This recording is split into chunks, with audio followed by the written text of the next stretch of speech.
Hello everyone. So today we will continue our chapter. First, on today 17 July, our topic is the changing map of democracy.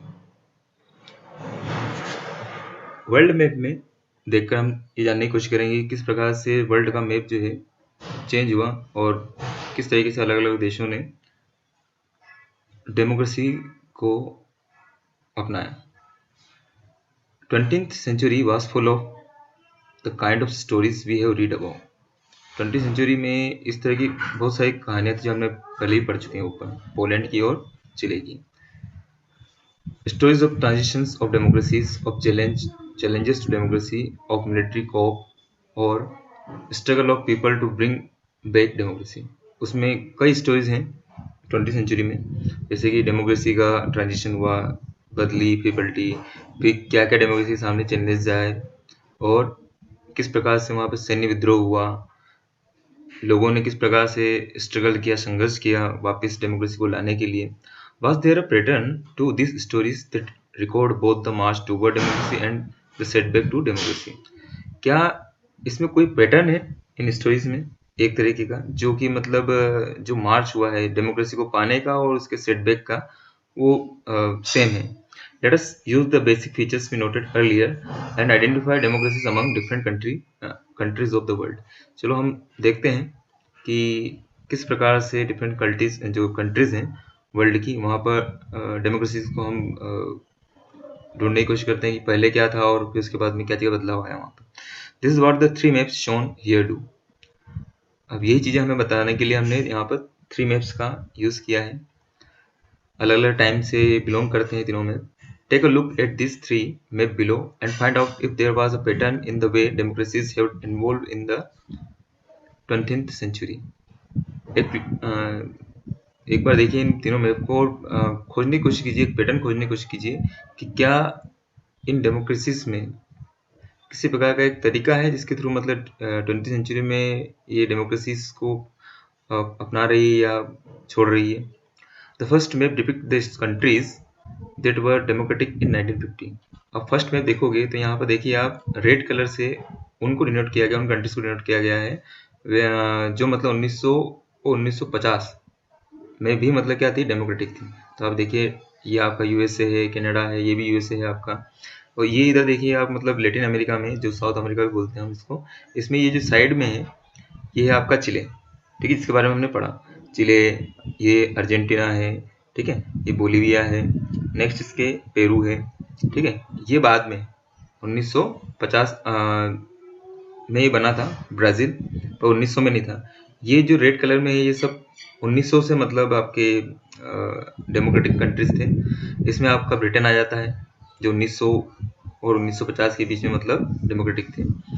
France के अलावा आपका ये Norway. ठीक है, अब यहाँ पे देखेंगे तो ये जो पोर्शन दिख रहा है आपको, ये छोटा सा इस जगह पे जहाँ मेरा पॉइंट है, ये आपका पोलैंड है. तो पोलैंड में पहले मतलब डेमोक्रेटिक रूल नहीं था वहाँ पे.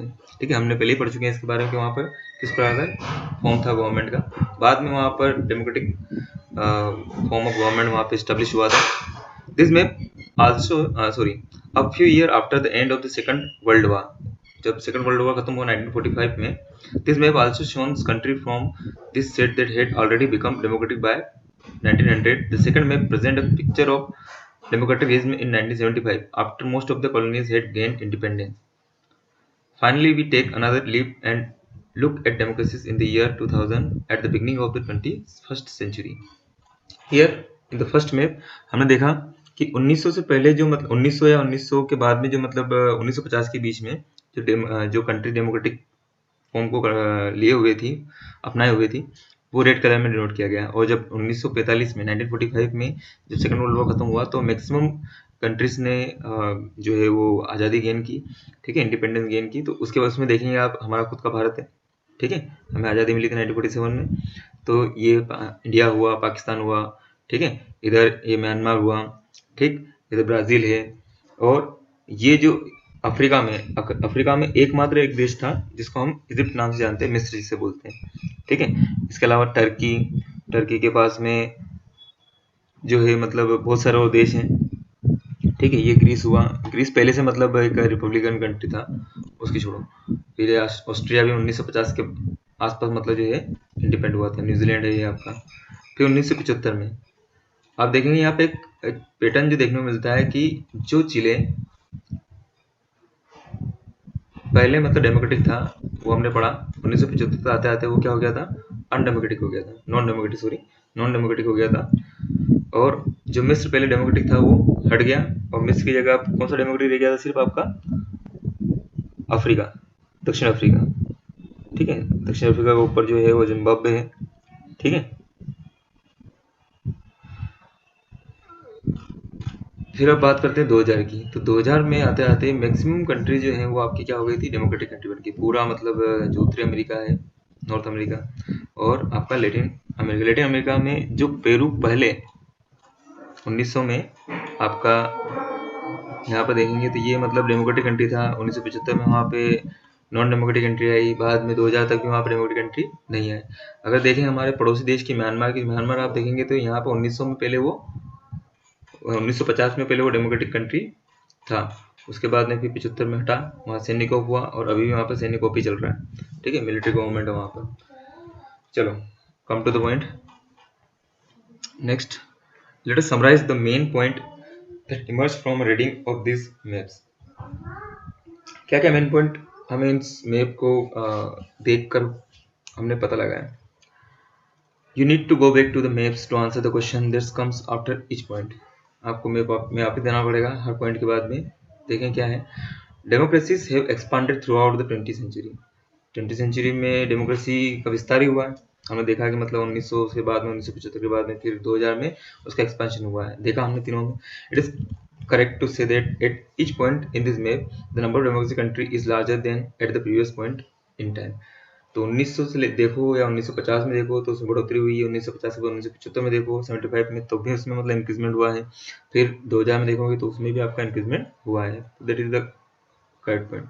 सेकंड जो पॉइंट बनता है वो है कि democracy did not spread evenly in all part of the world. तो ये बात भी सही है कि मतलब डेमोक्रेसी जो है वो सारे कॉन्टिनेंट में जो है बराबर तरीके से मतलब उतना एक्सपांड नहीं हुआ जितना होना चाहिए। अब हम देखेंगे तो आज 2000 के आसपास जो है पूरा नॉर्थ अमेरिका का जो कॉन्टिनेंट है वो पूरा डेमोक्रेटिक है, जबकि साउथ अफ्रीका कॉन्टिनेंट में इतना डेमोक्रेसी का प्रचार प्रसार नहीं है, जितनी डेमोक्रेटिक कंट्रीज नहीं है। It was establish first in some regions and then spread to other regions. हम देखते हैं कि डेमोक्रेसी जो है वो पहले कुछ रीजन्स में मतलब इस्टेब्लिश हुई, जैसे कि यूरोप और America. Which continent in the world had a large number of democracy in 1900 and 1950 and which country did not have almost any। तो आप देखोगे 1950 में सबसे ज़्यादा किस में थी, सबसे ज़्यादा आप देखोगे तो यूरोप में थी। ठीक है, और सबसे लिस्ट जो थी वो थी आपकी मतलब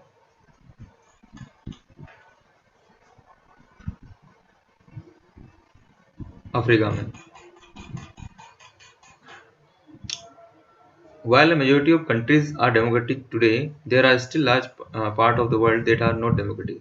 भले ही आज मैक्सिमम कंट्रीज जो है वो डेमोक्रेटिक हैं, बट अभी भी वर्ल्ड के बहुत सारे ऐसे कंट्रीज हैं जहाँ पर मतलब डेमोक्रेटिक रूल नहीं है, वो नॉन डेमोक्रेटिक है। Which region in the world account for most of the country that were not democracies in 2000। तो अफ्रीका ही है, अफ्रीका कॉन्टिनेंट है। क्वेश्चन है यहाँ पर, looking at this maps which period do you find most important in the expansion of the democracy. तो obviously ये 2000। ठीक है, मतलब 2000 में सबसे ज़्यादा है, पर अगर देखें तो 1950 और 1975 दिस ईयर जो है वो ज़्यादा है, क्योंकि उस समय मतलब सेकंड वर्ल्ड वॉर हुआ था और मैक्सिमम कंट्री जो है कॉलोनियल रीजन से क्या हुई थी, आज़ाद हुई थी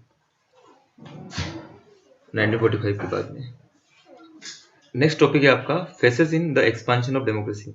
डेमोक्रेसी के एक्सपांशन में अलग अलग जो फेसेस आए हैं, जो एक इस तरह आया है, उसको हम देखते हैं। पहला फेज था द बिगनिंग, शुरुआती दौर। शुरुआती दौर जो है, this maps do not tell us much about what happened before the 20th century. 20th century से पहले क्या हुआ इन मैप से हमें मालूम नहीं पड़ता है। The story of modern democracy began at least 2 centuries ago.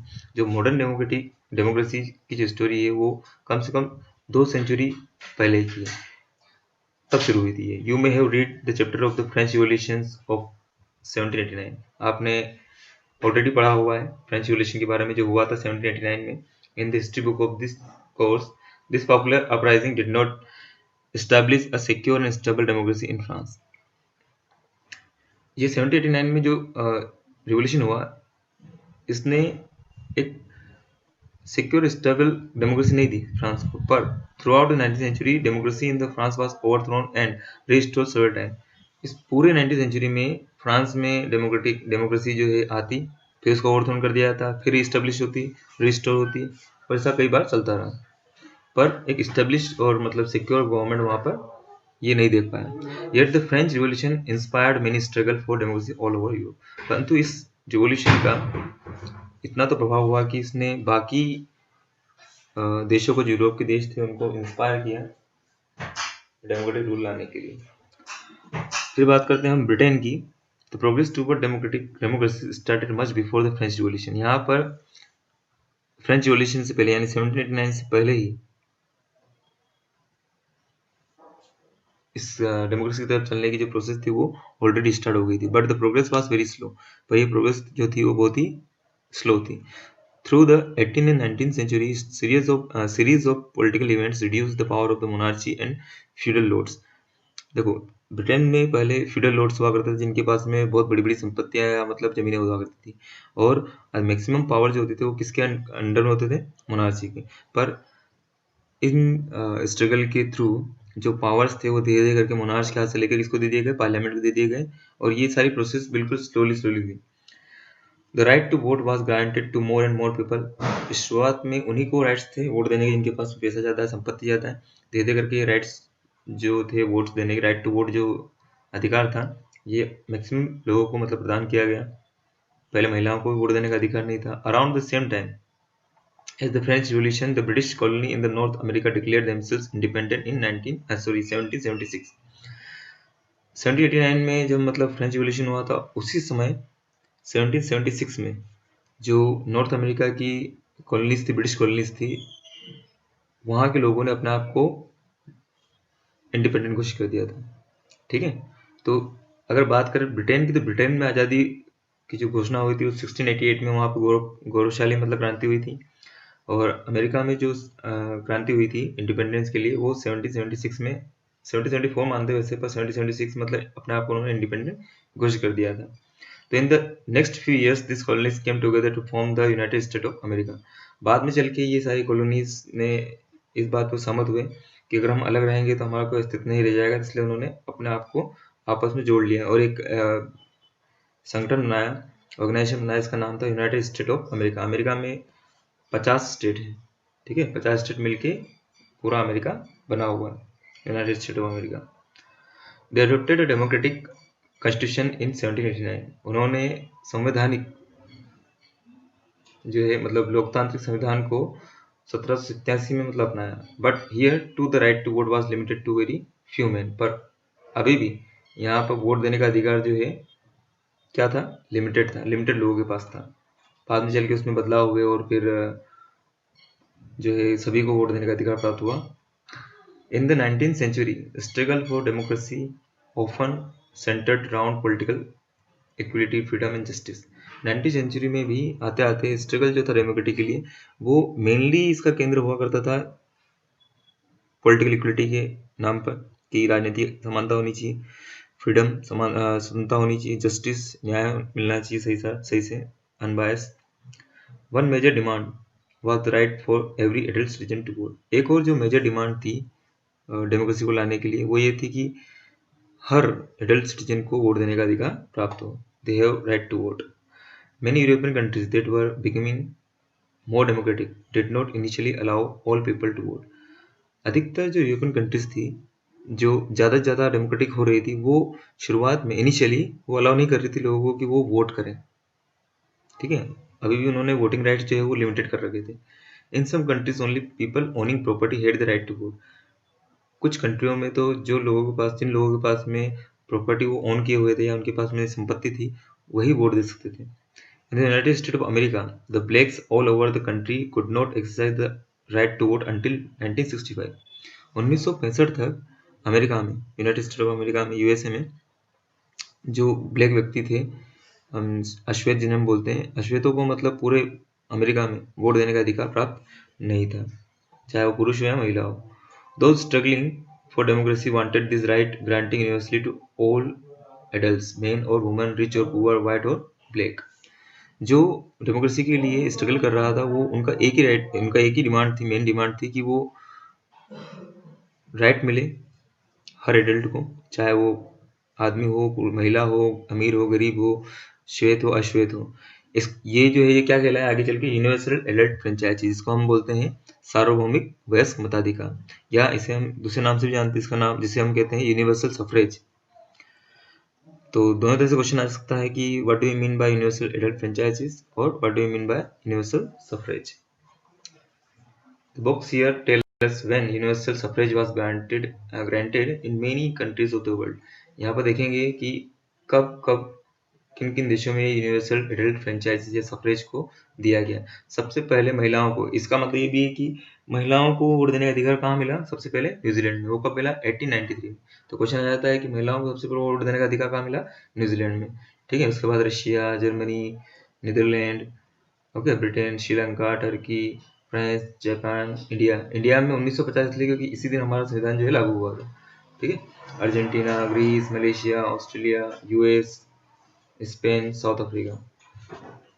As you can see, by 1900, New Zealand was the only country where every adult had voting rights. आप देखेंगे कि 1900 तक सिर्फ न्यूजीलैंड ही एक ऐसा देश था जहां पर वोटिंग राइट्स जो थे सबको मिले हुए थे, सभी वयस्क लोगों को मिले हुए थे। But if you go back to the map, you can see many other countries are marked as democracies by the beginning of the 20th century. हम देखेंगे कि 1900 तक आते आते 1900 से 1950 तक आते आते बहुत सारे ऐसे देश थे जो अपने आप को डेमोक्रेटिक कंट्रीज कहते थे, जैसे ब्रिटेन हुआ, चिली हुआ, ठीक है, चिले हुआ। तो उसके बावजूद भी वहां पर यूनिवर्सल सफरेज नहीं था। उस समय तक सिर्फ न्यूजीलैंड में यूनिवर्सल सफरेज था। These countries had by then government elected a significant number of people, mostly men, and had granted political freedom in some measures. यहाँ पर जो गवर्नमेंट को इलेक्ट करने वाले लोग होते थे वो कुछ ही मतलब गिने चुने लोग होते थे, अधिकतर वो पुरुष हुआ करते थे और उनको पॉलिटिकल फ्रीडम मिली होती थी किसी न किसी रूप में।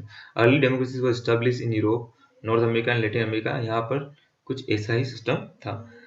सो that's for all, we will learn in next section. Bye.